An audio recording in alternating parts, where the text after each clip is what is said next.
从单纯的代工的一个提供者，那么提升为跟美国来做深度绑定的一个战略伙伴。台美正式宣布对等关税谈判获得重大的一个突破，那么代表了台湾半导体产业在全球的布局成功了从被动的防御转为战略的一个主动。那这份协议最核心的一个价值是在于让台湾成为全球首个，那么对于在美国投资的部分能够争取到半导体及衍生品232条款的最优惠待遇的一个国家，而且透过独创的一个台湾模式，将台湾呢在全球 AI 的供应链当中的一个地位，从单纯的代工的一个提供者，那么提升为跟美国来做深度绑定的一个战略伙伴。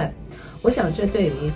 像是在台积电或者是在其他相关的供应链来说，这份协议也当然提供了相对比较充足的一个财务跟运作的一个空间，特别是在以投资来换取配额的这个机制，我想也确保了台积电能够维持在全球晶圆代工龙头的一个获利的水准，也能够让这个台湾包括了半导体的化材、设备还有厂务的供应链，在随同赴美的一个同时，也能够享有在美国包括了土地、水电、签证等等多方面的一个资源的协助。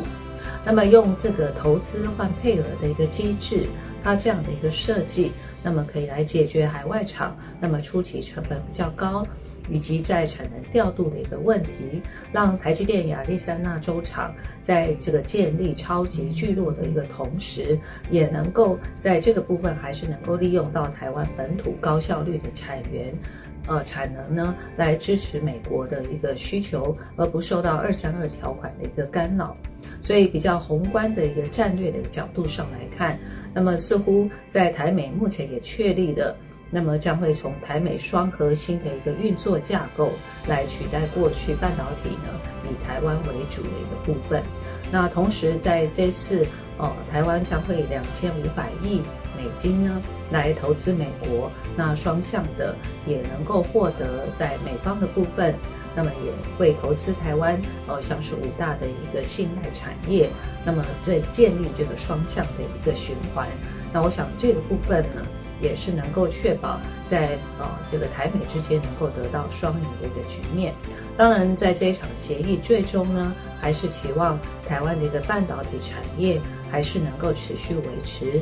在研发的跟留台湾的一个前提，而且呢能够跟这个美国目前在先进制程上还是要有保留一点时间差，那透过产能比较有序的一个分流，跟美国呢做利益深度的一个捆绑，那借由这样的一个方式，能够持续让台湾在全球半导体能够持续获得这个是跟美国无法切割的一个韧性共同体这样的一个方向来持续做一个努力。